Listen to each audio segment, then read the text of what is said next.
우리 교회가 같이 동력하고 달려가고 있는 탈북민 교회, 시온성 선교회 교회, 우리 지난번에 박민영 목사님 나와서 우리 간증을 해주셨는데 그 사모님 되시는, 아내 되시는 우리 이춘영 목사님이십니다. 지금 새롭게 하셔서인가요?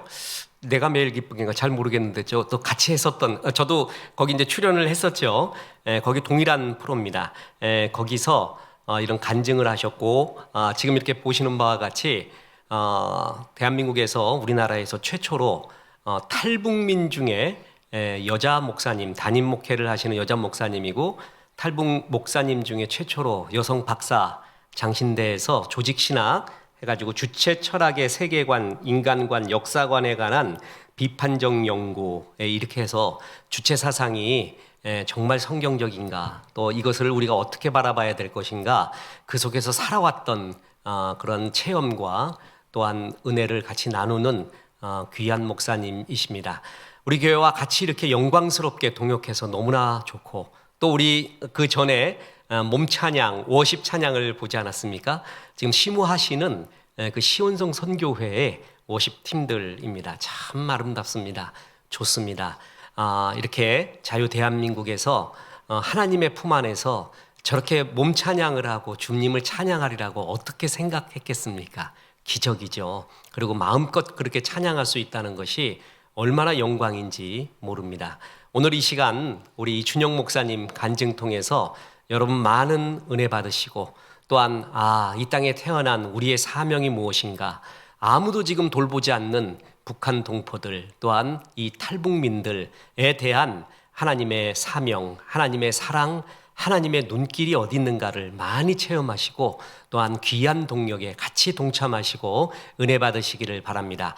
우리 시온성 찬양단 정말 감사합니다. 또 한 번 모셔서 또 한 번 이렇게 특성도 한번 또 보고 싶고, 또 같이 은혜 나누는 귀한 시간이 있으면 좋겠고, 우리 이춘영 목사님 오늘 통해서 하나님의 은혜가 충만하시기를 주 예수의 이름으로 축원합니다. 우리 온라인 성도님들 정말 오늘 복 받았습니다. 많은 은혜 받으시기를 주 예수의 이름으로 축원합니다. 우리 목사님 나오실 때 집에서 방송 들으시면서 박수와 할렐루야로 축복하면 좋겠습니다.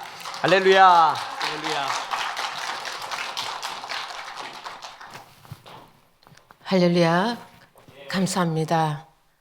우리 강남 비전 교회에서 오늘도 우리 북한에 대해서 또 제가 살아온 간증을 함께 나누게 됨을 진심으로 감사드립니다. 오늘 이곳에는 우리 시온성 교회의 교인들도 함께 참석했습니다. 저는 이제 오늘 간증을 통해서 어떻게 제가 하나님을 만난지에 대해서 함께 나눌 건데요. 사실은 이 자리에 저보다 더 어려운 고난 속에서 주님을 만난 우리 교인들 계십니다.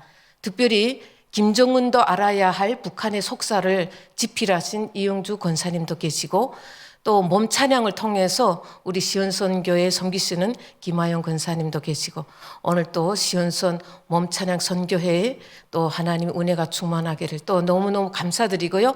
앞으로도 몸 찬양을 통해서, 워십을 통해서 하나님을 더욱 빛내시고 우리 통일되는 그날까지 북한 땅에 가서 복음을 전하는 우리 모두가 될 수 있기를 주님의 이름으로 축복합니다. 우리 함께 기도하시겠습니다. 하나님 아버지 감사합니다. 부족한 종 오늘 이 자리에 세워주시고 주님의 그 마음을 다시 한번 기억하게 해주심에 감사드립니다. 고난주간입니다. 십자가에서 고난을 당하신 그 예수님, 오늘도 동토의 땅, 얼어붙은 땅, 저 땅을 바라보며 간구하시는 그 예수님의 마음을 조금이나마 우리가 또 채우라는 시간을 갖기를 원합니다.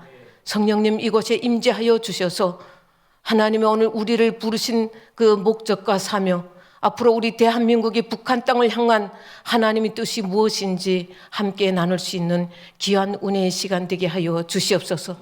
우리 대한민국에서 사는 것이 얼마나 감사한지를 깨달으며, 또 이렇게 풍요로운 세상 가운데서 정말 잊고 싶었던 우리 북한이었지만 하나님께서 다시 한번 우리 고향을 생각하게 하시며, 달리는 살 수 없는 우리들이 우리 북한 땅을 위해서, 내 고향을 위해서 부르짖으며 기도하는 우리가 될 수 있도록 이 자리에 세워주심을 감사드립니다.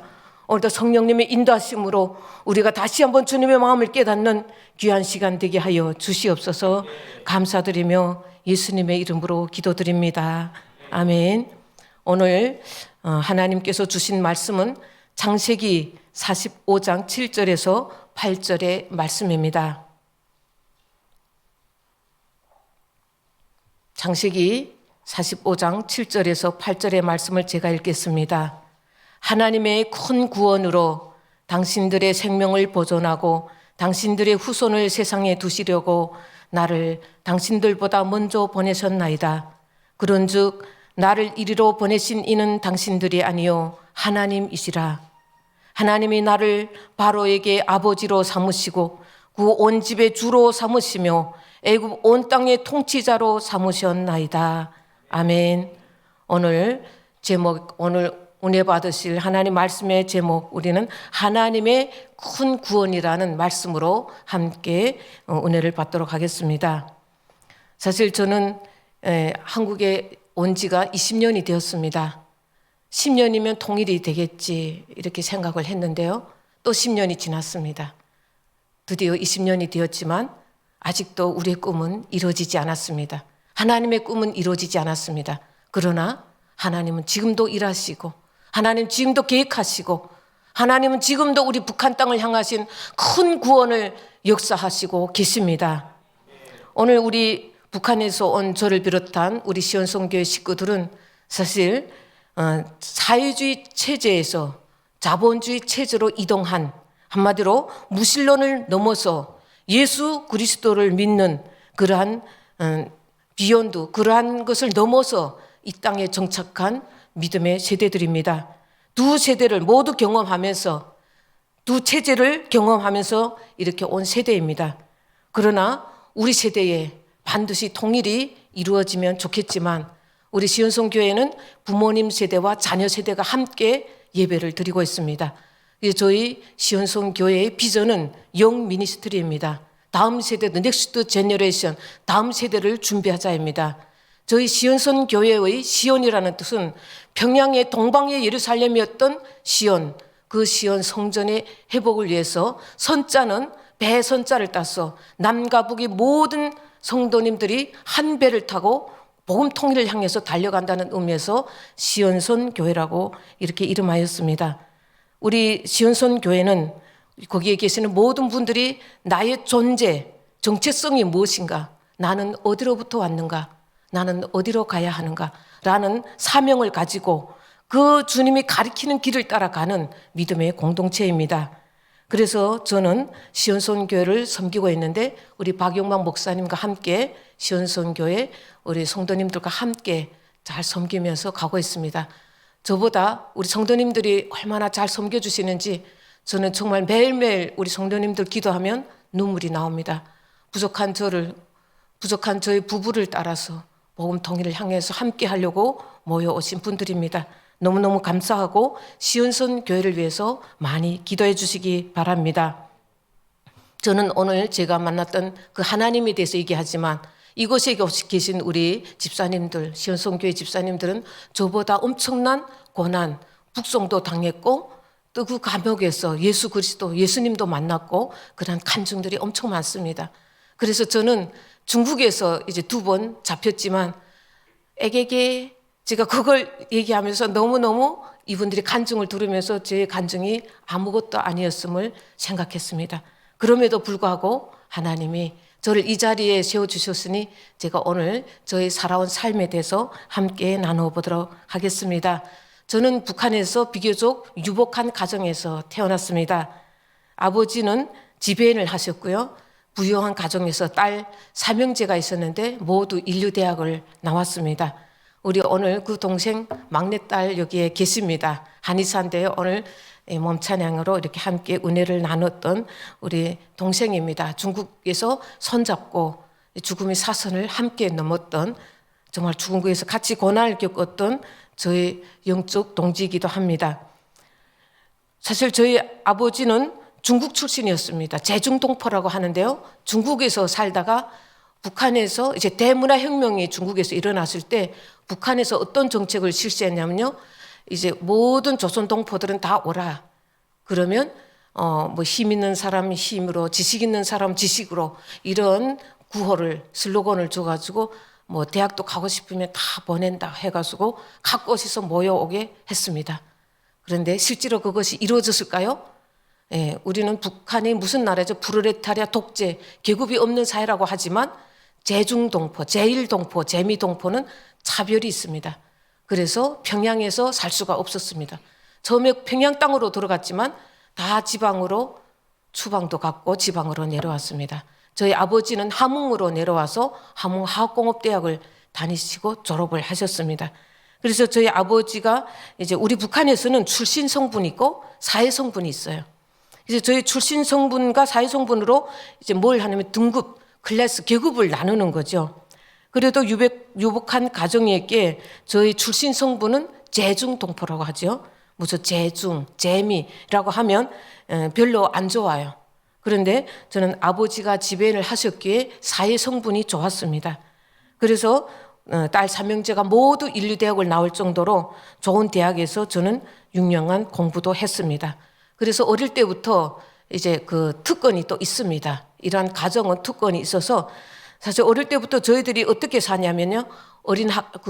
인민학교라고 그런데 여기 소학교, 뭐 중학교 이렇게 우리가 학교를 다닐 때부터 북한은 개인적으로 학교를 다니는 것이 아니라 전체주의 국가입니다. 조직적으로 또 이렇게 교회를 다니는데 집단적으로 움직이죠. 그런데 이렇게 좀 가문이 좀 괜찮고 공부를 좀 괜찮게 하면 소조로 뽑힙니다. 소조라는 게 뭐냐면 그룹이라는, 영어로 그룹이라는 뜻입니다. 그러면 수학을 좀 잘하는 애들, 영어 잘하는 애들, 물리 잘하는 애들 성적 순위로 몇 명씩 뽑아서 특권이죠. 왜 특권이라고 하냐면 그 오후에 수업이 마친 오후에는 학생들이 전체 다 노동을 합니다. 뭐 공부를 학생이니까 가서 뭐 예습을 하거나 뭐 이렇게 하는 것이 아니라 그래서 공부를 잘하는 애들만 특권으로 뽑아서 이제 가예를 하는 거죠. 가예반을 그거 보고 소조라고 합니다. 그 소조에서 공부를 하고 나머지 애들은 뭐 하냐면 석탄도 깨고 나무도 빻고 인분도 나르고 북한에서 인분 나르는 거 보셨죠? 유튜브로. 사실입니다. 저희도 어릴 때부터 그거를 했어요. 북한은 비료가 없기 때문에 농사를 지으려면 그에만 학성부 비료가 없습니다. 그래서 인분을 말려서 어릴 때부터 그것을 몇 킬로씩 수집을 해야 되는데 북한 말로 뭐냐 수매라 그래요. 수집을 해서 바쳐야 되는 거예요. 바친다는 말 아시죠? 우리는 그렇게 배웠습니다. 바친다고 들었어요. 그런 걸 하는데 특별히 이제 저희는 특권이 있어서 어릴 때부터 영어도 공부를 했고 수학도 공부를 좀 괜찮게 해서 공부를 했습니다. 그럴 때 배운 영어가 제가 박사과정 토익을 따는데 많은 도움이 됐습니다. 박사과정 하면서 많이 힘들었던 것이 영어였습니다. 저희는 영국식 영어를 배웠는데요. 토익 토플을 따려니까 굉장히 다시 공부하는데 굉장히 어려움이 많았습니다.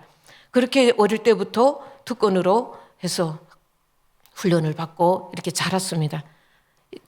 또 이렇게 학교를 잘 졸업한 후에는 공부를 좀 괜찮게 한다고 대학을 가게 되었습니다. 그런데 대학을 가면 대학 다닐 때 의무적으로 해야 되는 두 가지가 있습니다. 한 가지는 북한은 자기 선택이 없습니다. 당이 결심하면 우리는 한다. 가는 곳마다 이제 슬로건 구호가 있어요. 그래서 결심하면 해야 돼요. 이제 선택되면 가야 돼요. 저는 못합니다가 없습니다. 무조건 가는 겁니다. 그래서 제가 대학을 이제 가게 됐는데 그 대학 기간에 의무적으로 뭐냐 군복무를 하게 됩니다. 여성들도 군사훈련을 하게 되는 거죠. 그런데 남성들처럼 빡세진 않고 저희 남편은 군복무를 박유모 목사님은 12년 동안 했는데요. 저는 6개월 애게게 6개월 했어요. 그런데 6개월이 빡셉니다. 그거 쉽지 않아요. 여성이 그래도 군복무를 하면요. 그래도 할 거는 다 해야 돼. 권총 사격, 기관총 사격. 기관총이 너무 컸어요. 제가 키는 작은데 기관총을 이렇게 끌고 다녔고요. 그래서 소대장을 했으니 이제 계속 나가 보고를 해야 되는데 모자는 커서 계속 여기에 이제 감투를 고슴도치 소대장이 됐고요. 이렇게 자기에 맞는 의복도 안 줘요. 군복도 그냥 주는 것을 입어야 합니다. 사이즈가 제일 작아 하면 있는데 제일 커요. 키가 워낙 작고 체격이 왜소하니 왜 왜소하겠어요? 잘 못 먹었으니까. 네, 북한은 굉장히 먹는 것이 어렵습니다. 거기는 뭐 특권계층이라서 잘 먹고 이런 것도 없어요. 어쨌든 못 사는 나라는 거 다 알고 있습니다. 그래서 저는 이제 군대 나가서 저희들이 왜 군대에 내보내냐면요. 전쟁이 일어나면 예비역이에요. 저희는 후방에서 소위들을 하는 거죠. 후방에서 전방에서 싸우는 군인이 있고 후방에서 싸우는 군인이 있습니다. 그래서 대학생들은 비교적 다 나가야 되는 거죠. 저희들이 이제 군대도 나가야 되지만 졸업을 한 다음에 또 선택을 못하는 게 또 한 가지가 있어요. 3대 혁명 소조라는 곳에 나가요. 이것도 선택이 없습니다. 나가라고 하면 당이 결심하면 한다. 또 가야 되는 거예요. 그런데 여기서 50%만 뽑아요. 선택돼서 갑니다. 근데 이게 뭐냐? 지금은 없어졌는데 그 당시에는 굉장한 영향력을 끼쳤던 3대 혁명 소조라고 하면 대단했습니다. 지금은 누구누구가 처형돼서 그거 없어요. 그 라인이었는데요. 그래서 그런 3대 혁명 소조에 나가서 3대 혁명이에요. 말 그대로 어려운 것도 아니고 혁명, 레볼루션, 이노베이션이 아니고 레볼루션, 투쟁. 이제 공산주의 국가에서 많이 외치는 거 뭐예요? 혁명, 투쟁 이런 거죠. 제가 좀 비슷합니까? 웃지 않으시네요. 그래서 사상혁명, 기술혁명, 문화혁명 맨날 레볼루션을 해야 돼요. 그럼 이게 뭐냐? 그래서 제가요 이제 그 설교할 때 이렇게 목소리가 악센트가 굉장히 높은데 제가 선동원 목소리가 많이 나와요. 왜냐하면 3년 동안 선동원 해서 사상혁명을 해야 돼요. 뭘 3대 혁명, 사상혁명 하지 하면 이제 우리가 뭐 당좌위원회 7차 전원회, 8차 전원회 하면요. 북한은 매스컴이 없잖아요. 조선중앙통신 하나밖에 없어요. 그럼 이 매스컴이 없는데 어떻게 다 전달이 될까요? 저희들 통해서 전달이 되는 거죠. 저희들이 하다를 하면 저희들은 그걸 외워야 돼요. 그 책을 다 머릿속에서 외우고 나가서 아침에 3,000명을 모이시오 하면 저희들은 모이라 했는데 안 모였다. 왜 모이냐면요. 저희들이 직급이 암영의사였는데요. 북한은 당국가예요. 공산당. 자, 파리, 당이라는 게 생명, 정치적 생명이라는 뜻인데 우리가 예수를 왜 믿나요? 영원한 생명을 얻기 위해서 우리에게 주시는 거예요. 근데 북한에도 그런 게 없을까요? 있어요. 생명을 목숨같이 지키는 영생이라는 게 있어요. 근데 그 당이라는 거죠. 근데 그 당이라는 것이 엄청 세요. 북한에서는. 파리, 정치적 생명이에요. 이 당에 입당을 해도 당에 입당을 해야지만 간부등령이 되고 제대로 된 삶을 이제 뭐 이렇게 클래스가 되는 거죠. 올라가면서.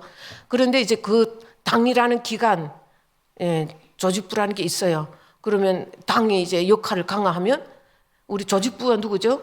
조직부 이 부부장 하면 김정일 탁 들어가잖아요. 그러면 그 밑에 백두산 줄기가 있어요. 당원들이 쫙 있겠죠. 조국당 비서부터 시작해서 우리 박용만 목사님은 세포 비서까지 쫙 당이 있어요. 근데 그럼 한쪽에 뭐가 있을까요?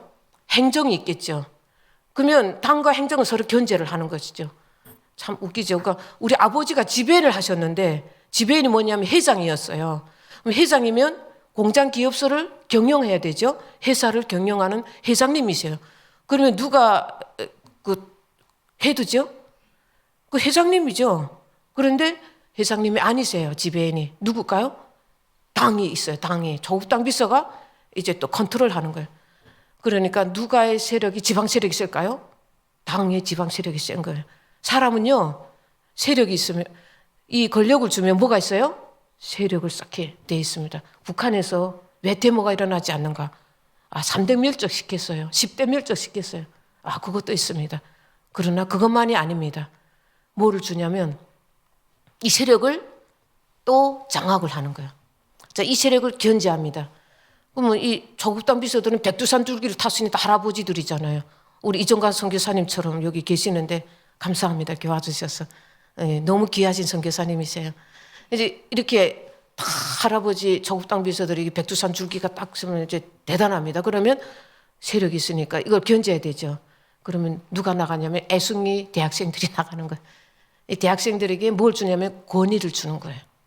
그래서 북한에서는 어떤 권위를 주냐면 이 대학생들이 가지고 있는 북한에서는 그 우리가 주민등록증이 있는 것처럼 공민증이 있잖아요. 그러면 3대 혁명 소조증을 줘요. 그럼 그게 뭐냐면 3대 혁명 소조증에는 가운데 빨간 줄이 쫙 갔어요. 레드, 붉은 줄이 쫙 갔어요. 그러면 이걸 하나 탁 나가면 북한에서는 한 지역에서 다른 지역에 못 가죠. 평양에도 못 가요. 국경유선이 못 가요.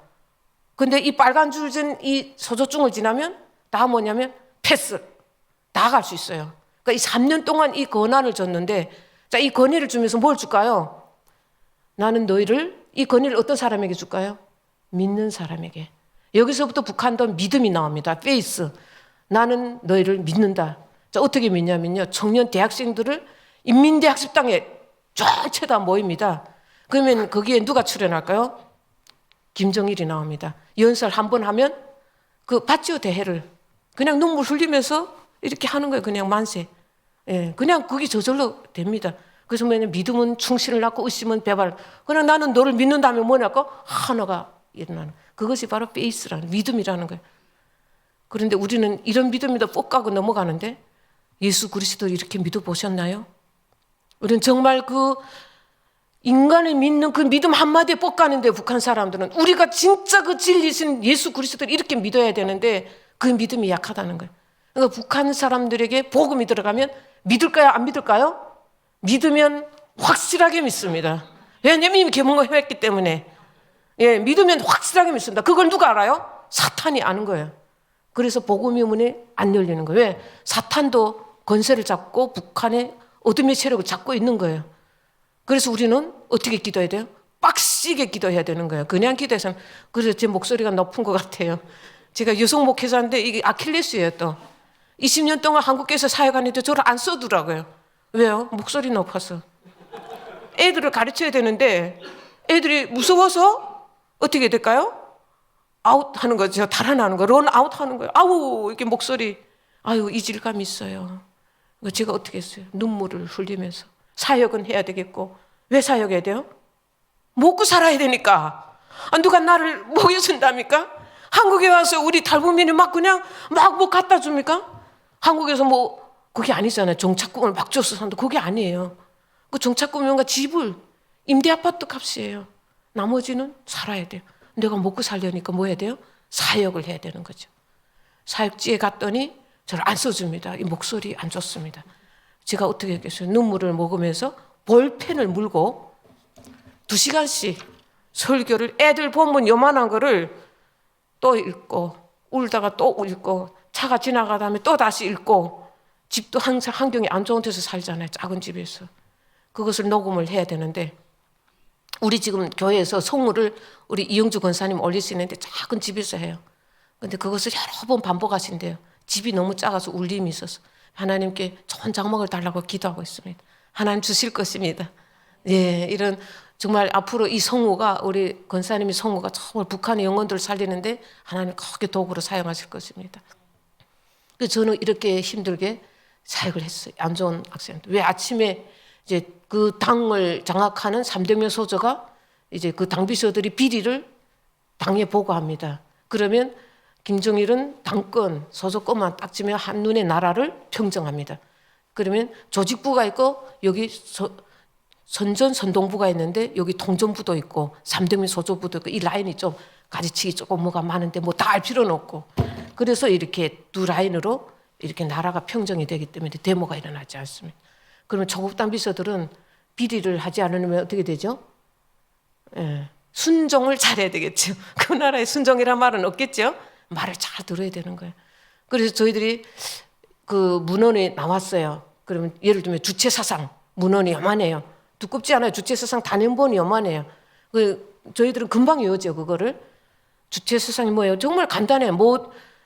사람은 모든 것이 주인이면 모든 것을 결정한 힘도 인간에게 있다. 뭐 이런 걸 해서 쫙 이제 당연히 외우고 조국당 비서에게 아침 8시까지 여기에 3,000명을 대기시키 그 직장 기업소 우리가 인원이 3,000명 되면 3,000명을 대기시키자면 3,000명이요. 이 불도 없고 이 맨 땅에 있잖아요. 그냥 깔개도 없어요. 그냥 3,000명이 앉아요. 그럼 저는 마이크 하나를 쥐고 선동을 했습니다. 그것이 저의 사상혁명의 사명입니다. 3년 동안 그렇게 하다 보니 제가 목소리가 작아지게 해서 올라가겠어요. 저는 목소리만 이렇게 계속 커지더라고요. 왜냐하면 마이크가 없어요. 그냥 외쳐야 되는 거죠. 그러면 이렇게 관철하자면 제 혼자서 3,000명을 불러 일으켜야 되는 거예요. 제가 소리를 지르면 3,000명이 그 자리에서 다 일어나서 구호를 외치는 거죠. 제가 3년 동안 이런 거예요. 기술혁명은 뭐냐? 대학을 졸업했으니 현장 체험이 있어야 되잖아요. 그러니까 현장에 나가서 배우는 거예요. 그것을 그냥 배우는 게 아니고 레볼루션 하며 배우는 거예요. 투쟁적으로 배워야 돼요. 뭐 그냥 저는 화학공업대학을 나왔는데 거기서 뭐 정말 그 이론에 대한 걸 마스터해야 되는 거죠. 그리고 문화혁명을 해야 됩니다. 왜 문화혁명을 하냐면 북한에서 가장 중시하는 게 사상의식이잖아요. 북한이 영혼이란 말이 없어요. 예, 정신이란 말은 있어요. 거기 나가서 마음이라는 말도 마인드, 스피릿 이런 말이 없어요. 북한의 영어 단어에.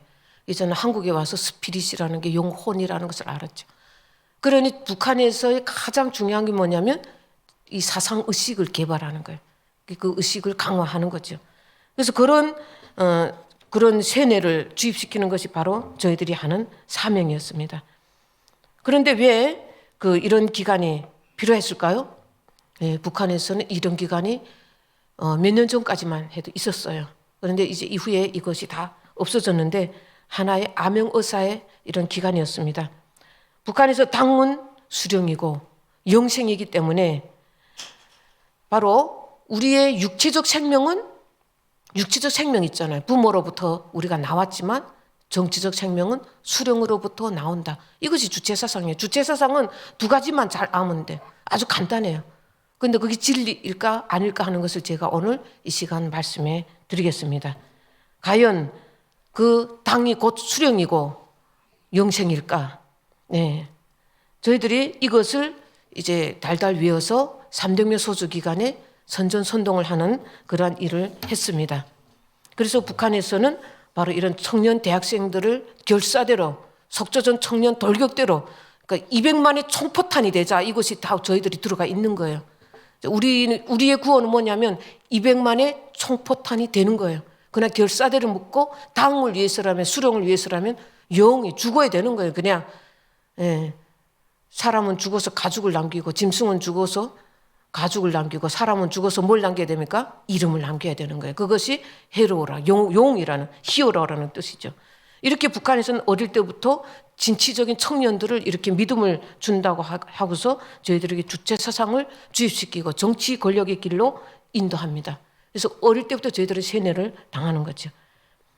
그래서 우리가 이제 그 사상이 주체 사상을 이제 제가 복음을 들었을 때 하나님이 살아계십니다. 하나님은 당신을 사랑하십니다. 하나님 보이지 않는 하나님에 대해서 얘기하니까 제가 뭐라고 했을까요? 주체 사상을 얘기하죠. 주체 사상의 내용이 뭐냐면 사람이 모든 것이 주인이며 모든 것을 결정한다.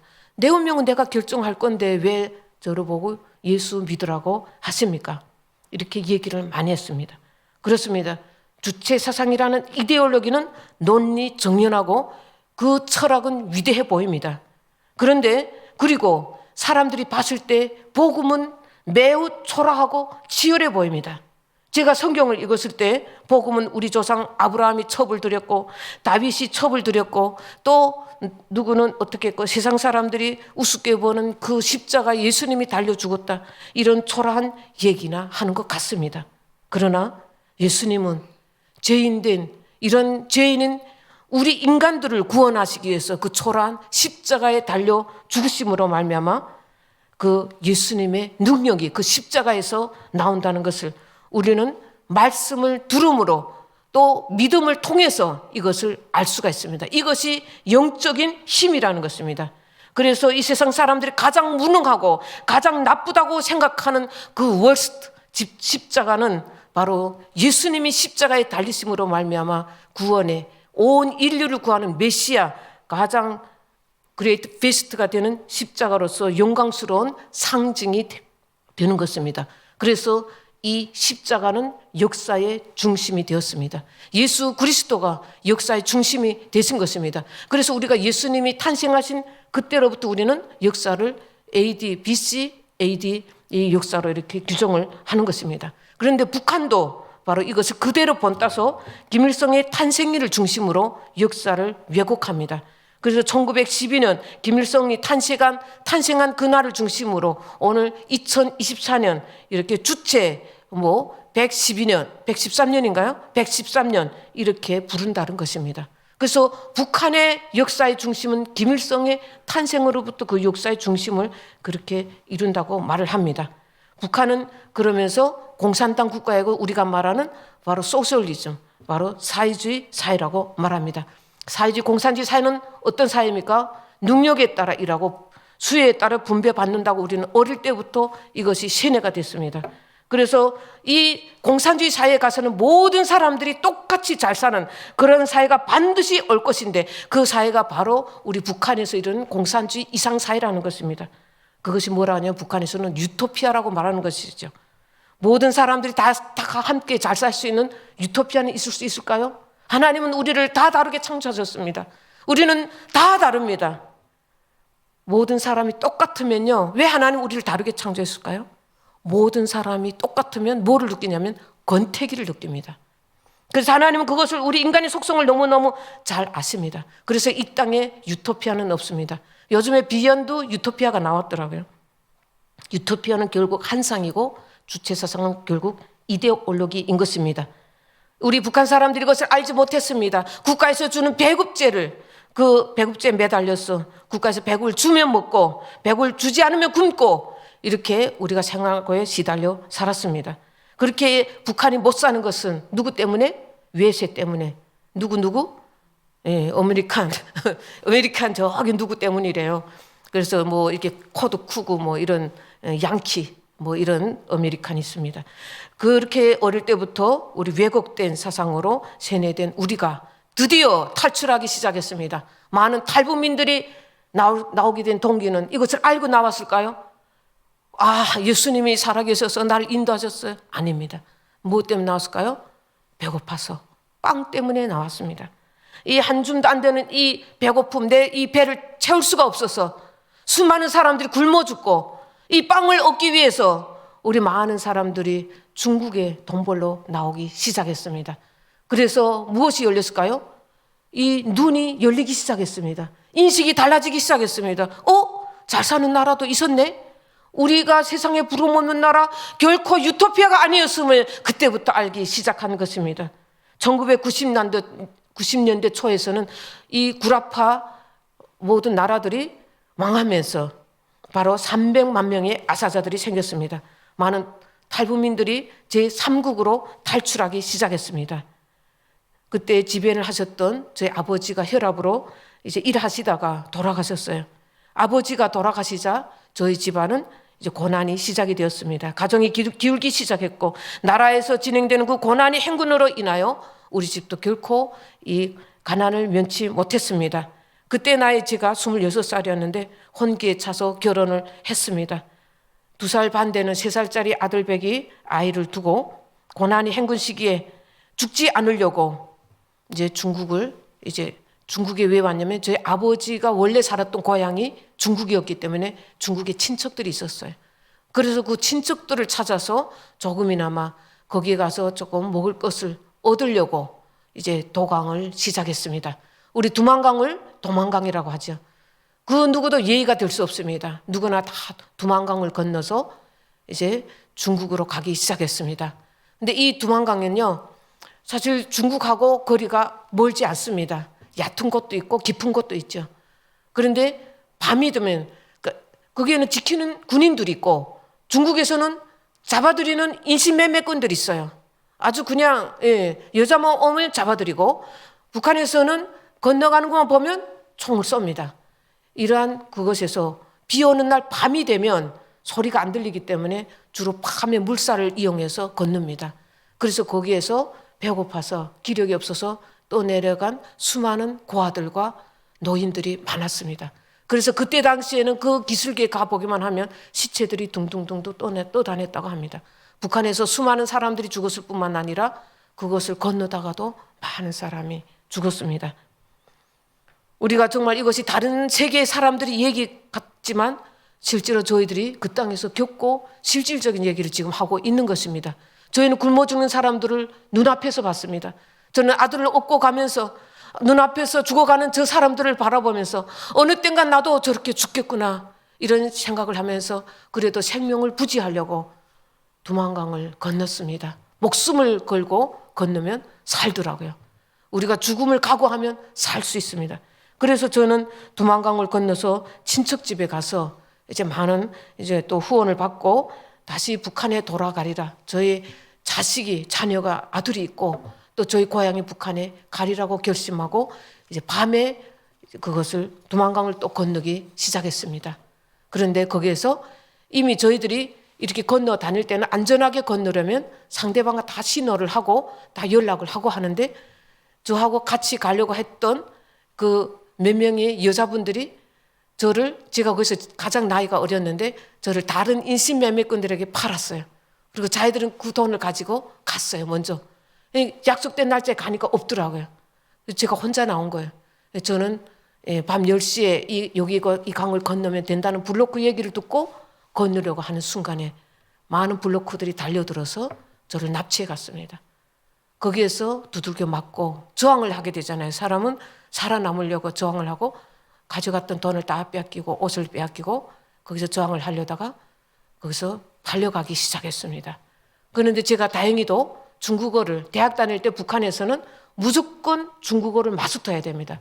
우리 한국 분들은 북한의 대학생들이 영어도 모르고 중국어도 모르는 줄 아는데 저희들은 중국어는 기본적으로 필수로 하고요. 영어반 있고 러어반 있습니다. 그래서 저는 특히로 영어반을 그래도 다닌 것이 너무 감사했고 러어반은 러시아어를 가르치는 거예요. 제가 중국어를 많이 알았기 때문에 거기에서 연길에서 그 중국 글자를 보고 달아나기 시작했습니다. 거기서 기적같이 달아나서 제가 연길에서 연길에서 저희 친척들이 있었기에 거기에서 제가 도망칠 수가 있었습니다. 그래서 거기에서 이신매매꾼들 같이 나갔을 때 그 경찰차를 향해서 이래도 죽고 저래도 죽는데 내가 잡혀가서 죽은들 저는 인신매매 당하면 죽는 줄 알았어요. 그래서 거기서 달아나서 무사히 친척 집으로 갔는데 그때 거기에 저희 또 막내 동생이 있었습니다. 그때로부터 저는 막내 동생과 함께 북한으로 더는 가지 못하고 또 돌아다니기 시작했습니다. 그 인생이 역전이 시작이 된 것이죠. 갈 데가 없고 중국 친척집에 있는 것도 한계가 있고 그래서 친척집에서는 베이비시터로 소개를 해줬습니다. 그래서 가서 일을 하는데 전기밥솥 다른 적이 없었고 정말 우리는 아무것도 북한에는 나무로 불을 떼고 구멍탄으로 이 전기밥솥을 보면 너무 신기해서 이게 뭐지? 이런 것이 갔는데 다룰 줄을 모르는 거예요.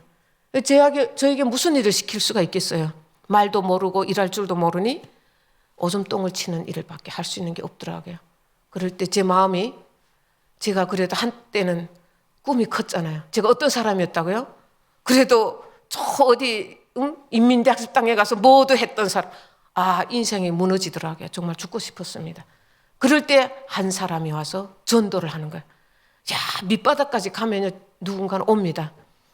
그럴 때 받아들여야 되는데 저는 그때 말하는 거 하나님이 저를 사랑하십니다 하니까 제가 그것을 믿을 수가 없었습니다. 보여만 주시면 제가 믿겠습니다 했더니 제가 안 믿었어요. 그래서 인텔리켄자들이 조금 위험해요.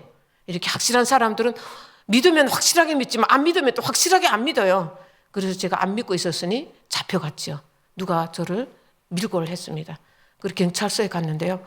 그 감옥에 갔더니 요만한 한 평밖에 안 되는 불도 없어요. 그곳에서 제가 갇힌 공간에서 이 여성의 몸으로 거기 딱 갇혀있고 불도 없고 빛도 없으니까요. 이 두려움 공포증이 생기더라고요.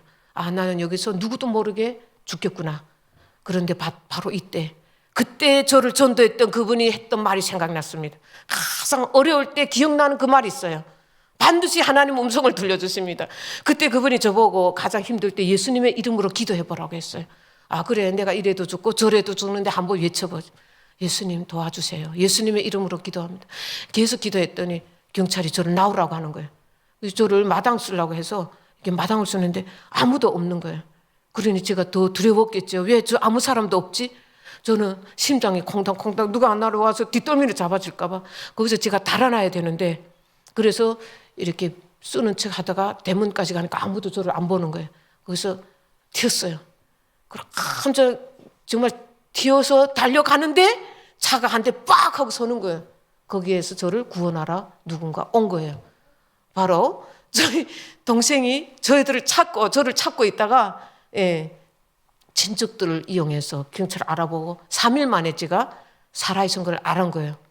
제가 그때부터 어디로 갔을까요? 교회당으로 예배당으로 가기 시작했습니다. 드디어 하나님은 모르지만 그곳에 가면 반드시 구원받을 수 있다는 생각으로 저희 동생 손을 잡고 예배당에 가서 그때부터 만나신 분이 선교사님이셨어요. 선교사님이 한국에서 왔다고 하더라고요. 그래서 또 직급도 높은 가문의 선교사님이셨어요. 그 선교사님이 저희들을 데리고 심양에 가서 성경을 읽히는데 천독반에 들어갔어요. 거기서는 눈 뜨면 성경 읽어요. 그런데 그곳에서 누굴 만나면 김정은도 알아야 될 북한의 속사를 쓰신 이 권사님을 그곳에서 우리 멤버였어요. 같이 저희 동생도 멤버였고 성경을 눈을 뜨면 읽기 시작했습니다. 큐티를 하면 뭔지 모르지만 기도를 잘하시는 권사님 입만 쳐다보면서 어떻게 저런 말이 줄줄줄줄 나올까 너무너무 신기하고 눈 뜨면 큐티가 생활총화 같고 왜 북한에서 온 생활총화와 똑같이 하라고 하지 늘 이질감을 느꼈어요. 그러니 그 말씀이 들어오지 않았어요. 마태복음을 읽으면 아브라함이 이삭을 낳고 이삭은 야곱을 낳고 왜 남자는 남자를 낳고 첫 장부터 부딪히고 이해 안 되는 문화와 언어 가운데 이 책을 무조건 읽으라고 그저 무조건 읽으라고 하더라고요. 믿음이 뭐예요? 무조건 읽으면 생긴다고. 이 선교사님은 그에 대해서 얘기해 줄 줄도 모르고 그냥 무조건 성경만 읽혔습니다. 그러니 2년 동안 무조건 읽었던 정말로 이해도 안 되고 변화되지도 않습니다. 그러니 여전히 나는 김일성이라고 부르면 위대한 수령 김일성 동지를 왜 김일성이라고 부르냐고 하고 싸우기 시작하고 여전히 변하지 않는 나의 모습은 2년 지나도 변하지 않았습니다. 그 선교사님이 너무 안타까워서 거기 통독반에 있는 모든 분들을 데리고 깊은 산속에 들어가서 이제 성령 집회를 하시더라고요. 이제 손을 들고 찬양대 가서 그 찬양하면서 막 손이 막 저절로 올라가고 그때 그 좋으신 하나님 이렇게 잡혀갈까 봐 이렇게 부르던 찬양을 이제는 마음껏 불러봤어요. 얼마나 좋았겠어요. 그 찬양을 부르는데 눈물이 나오고 정말 살 것 같고 그 산속에 정말 겹겹이 이제 거기 누가 올까 봐 지금 다 보초를 세웠죠. 그리고 저희들은 거기에서 성령 집회를 해서 누굴 만났을까요? 성령님을 만났어요. 성령님이 내 안에 임재하셨어요. 드디어 내가 예수를 믿기 시작했고 나의 죄가 보이기 시작했고 우리 북한의 죄가 보이기 시작했다는 것입니다. 성령이 내 안에 임하니까 드디어 우리 북한 땅의 실체를 알게 되었다는 것입니다. 그렇습니다. 우리가 성경만 읽는다고 해서 우리가 변하지 않습니다. 무엇을 해야 될까요? 예배당에 나와야 됩니다. 우리가 하나님이 우리에게 교회를 주신 것은 우리가 예배 드릴 때, 말씀을 들을 때, 말씀을 선포할 때, 찬양을 들을 때 우리 가운데 성령이 임한다는 것을 그때 깨달았습니다. 그래서 그때부터 성경을 읽기 시작했습니다. 50독, 1000독 계속 읽기 시작했습니다. 왜 성경을 읽어야 되는지도 몰랐어요. 그냥 눈을 뜨면 밥을 먹어야 되니까 성경을 외웠었고 밥을 먹으려면 성경을 외워야 밥을 주더라고요. 아니 뭐 그냥 배가 고픈데 무조건 한 구절 외우는데 저희 동생은 어찌 그리 잘 외우는데 저는 어찌 그리 못 외우는지 그 뭐예요? 질투 때문에 제가 경쟁 때문에 막 외웠어요. 그러니 무조건 성경을 외웠어요. 그런데 그때는 몰랐어요. 왜 하나님이 성경 외우고 성경 읽게 하셨을까요? 한국에 와서 신학 공부 시키려고. 그때 저는 몰랐잖아요. 맨날 불평했습니다. 내가 이 성경을 읽으면 밥이 나오나 떡이 나오냐 왜 이걸 하냐고. 근데 저는 몰랐습니다. 하나님이 섭리와 계획을 하나님이 한국에 와서 신학 공부를 시켜서 이제 복음으로 통일돼 그때 가서 하나님이 교회를 위해서 저를 준비시켜 주시는 그 하나님의 계획을 그때 알 수가 없었다는 것입니다. 그렇습니다. 오늘 우리 시온성 교회를 하나님이 용산구에 세우신 것은 교회가 모자라서 하나님 목사가 모자라서 또 다른 박영만 목사, 이춘재 목사를 세우는 것이 아니라 또 다른 어떤 교회를 세우는 것이 아니라 그것에서 우리 시온성 공동체를 통해서 복음 통일을 준비하는 그러한 준비를 하라고. 우리가 오늘도 여기서 모여서 리허설을 해봤잖아요. 아까 리허설 하는데 너무 은혜스러웠어. 리허설을 해봐야 돼요. 교회를 해보니까 가장 어려운 게 뭐냐면 가보지 못한 척박한 길을 가고 있더라고요. 그래서 때로는 내가 가는 길이 맞는가? 우리 목사님하고 자주 이제 커피 타임하면서 얘기를 나눕니다. 과연 이것이 하는 게 맞는가? 10번 묻게 됩니다. 왜냐하면 처음 가는 길에 모르는 길을 가고 있는 거예요. 해보지 못한 길을 가고 있는 거예요. 뭘 해봐야 돼요? 리허설을 해봐야 되는데 그래서 제가 어느 날 이 교회를 하라고 우리 지금 교회가 개척한 지 1년 4개월 됐나요? 1년 5개월인가 됐어요. 2022년 10월이니까 그런데 하나님 제가 왜 개척을 해야 되는데요? 저는 한국에서 20년 동안 저 이제 논문도 썼고 아무 문제도 없어요 하는데 앞으로 복음으로 통일되려면 연습을 해라 그러더라고요. 연습해보래요. 그러니까 하나님의 계획은 방대하지도 않아요. 뭐라고요? 연습하라는 거예요. 준비해, 레이디. 준비하라는 거예요. 우리가 리허설을 하면 좀 더 어떻게 돼요? 탁탁 정말 훌륭한 이런 몸처럼 워십을 하게 되잖아요. 연습이 중요합니다. 하나님 제가 20년 동안 잘 연습했어요. 정말 제가 2시간 동안 볼펜을 물고 그 어린애들 앞에 설교 한번 하려고 내가 이렇게 연습해서 북한에 가면 안 되냐고 했더니 아니다. 이곳에 하나님의 선택한 탈북민 백성들이 있다는 거예요. 그들과 함께 연습하라는 거예요. 그래서 연습을 하는데 쉬울까요? 안 쉬울까요? 너무 힘들어요. 그런데 우리 분들도 얼마나 힘든지. 그런데 우리 분들이 뭘 잘하는, 섬기는 것을 너무너무 잘합니다. 한국에 와서 정착하기도 힘드시고 정말 직업도 없어서 또 찾고도 계시고 직업이 없으신 분도 있고 있으신 분도 있고 오늘 또 못 오신 분들은 지금 또 일하시느라고 몇 가정이 못 왔습니다. 이렇게 열심히 일하시는 분들도 있고 함께 우리가 지금 복음 통일을 하기 위해서 준비해가는 시연성 공동체라는 것입니다. 그렇습니다. 저희 교회는 대단한 걸 원치 않습니다. 저도 우리 교회가 부흥이 돼서 시온성 교회가 부흥이 돼서 알려져야지 사이트에 올리고 저도 모임에 어디 많이 참석해서 조금 도움도 받고 저는 그런 걸 원치 않습니다. 그냥 자그마한 교회지만 하나님이 계신 곳, 그 교회에 와서 누구나 아픈 사람들, 힘든 사람들이 와서 예수님을 만나고 저희같이 힘든 사람들, 고난이 많은 저희들이 간증을 듣고 살아나고 그래서 예수님의 마음을 조금이나마 깨닫고 함께 복음 통일을 준비하는 이러한 교회가 되기를 희망합니다. 그래서 저희는 한국에 어떻게 오셨습니까? 하는 이렇게 질문하는 분들도 많습니다. 그런데 많은 어려움이 또 있었겠죠. 오르는 시간상 관계로 여기까지 말씀을 드리고요. 수많은 또 유튜브를 통해서 우리 탈북민들 삶을 그대로 많이 들으실 것입니다. 또 앞으로 우리 이영주 권사님도 이 자리에 서서 또 자기 삶을 나눌 때 더 많은 은혜를 받으시고요. 오늘 여기까지 제가 하나님이 저에게 찾아오셔서 그래서 말씀하신 그 하나님, 그 고난 가운데 만났던 그 하나님을 오늘 제가 여러분과 함께 나누었습니다. 아주 적은 것을 나누었지만 저의 인생에는 정말 눈물 나는 인생입니다. 왜냐하면 북한 땅에는 아직도 저희 아들이 있기 때문입니다. 저는 그 아들에 대한 처절한 아픔이 있습니다. 그 아들을 데려오려고 수없이 연락을 보내고 돈도 보내보고 돈을 보내니까 다 날아가더라고요. 받았다는 연락도 없고요. 저희들이 또 이곳에서 돈을 한 번 보내려면 너무너무 힘든데 그래서 어느 날부터는 하나님께 기도만 했습니다. 하나님, 제가 하나님이 저에게 보내주시는 그 영혼들을 품고 그 자녀들을 품겠습니다. 대신 저희 아들을 키워주십시오. 그래서 저희 시온성교회는 영 미니스트리 사역을 하게 됐습니다. 그래서 우리 교회에는 6명의 청소년이 있습니다. 오늘 이곳에는 우리 서연이 있고 태규, 우리 박이라 집사님 아들 태규, 우리 아까 몸 찬양했던 우리 박수혜 집사님 아들 상문이 있고 우리 또 지연이, 우리 은지 집사님이 딸 지연이 있고 자녀들이 다 함께 예배드리고 있습니다. 이게 저희들이 6명의 우리 또 병복이도 있고 6명의 청소년들과 함께 부모 세대와 함께 예배를 드리고 있습니다.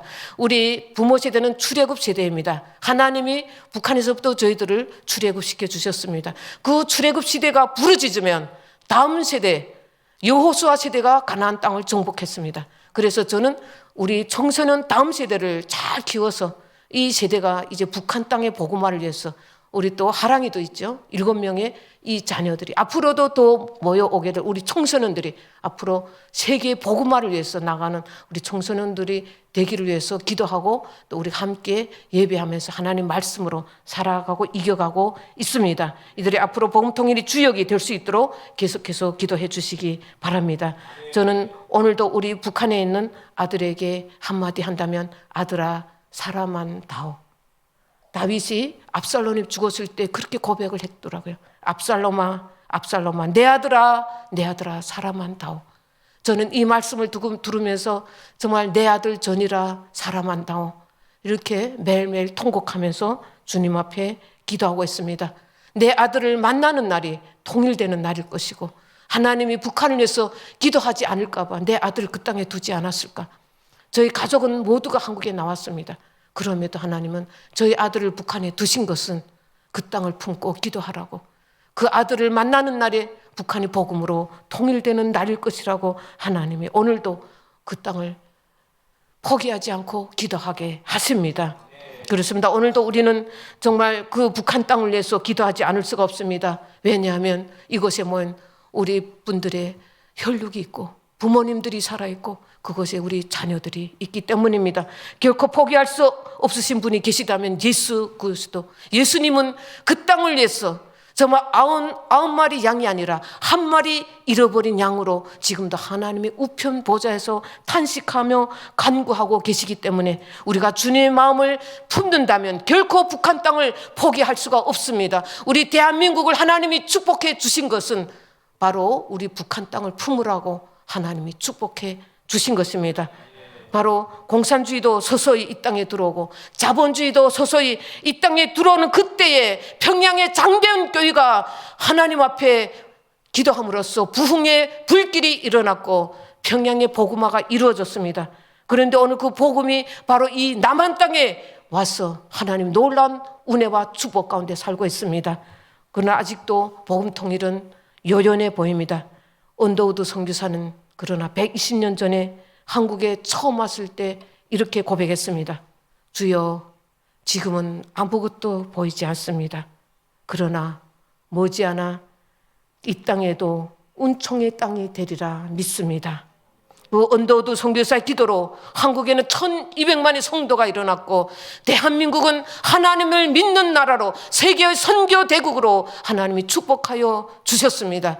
그렇습니다. 우리 북한 땅도 이제 하나님이 이 언더우드 선교사의 그 기도처럼 멀지 않아 은총의 땅이 되리라고 확신합니다. 그 땅에도 이제 하나님의 푸르른 계절이 오리라고 확신합니다. 우리 오늘 이 시간 하나님 앞에 기도하며 나갈 때 우리가 정말 그 북한 땅 우리 보기에는 너무도 멀리 보이고 먼 땅으로 또 우리가 철의 장벽이 가로막힌 것처럼 느껴지지만 그러나 그 땅도 이제 복음으로 모든 것이 사르르 녹아져서 그리스도의 그 푸르른 계절이 오고 하나님이 그 은총의 땅이 되어서 그 어둠의 땅에 빛이 들어가 예수 그리스도를 믿는 그러한 나라가 될 것입니다. 우리 이 시간 다 함께 기도하실 때에 우리 북한을 위해서 기도하시겠습니다.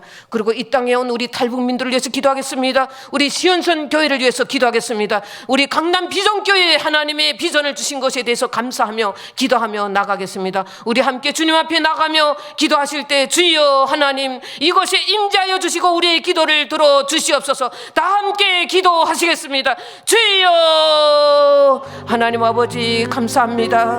하나님께서 저희들을 그 땅에서 불러주신 것은 대한민국의 인구가 모자라서도 아니고 하나님 우리의 북한의 실상을 이들에게 전하라고 저희들을 불러주셨습니다.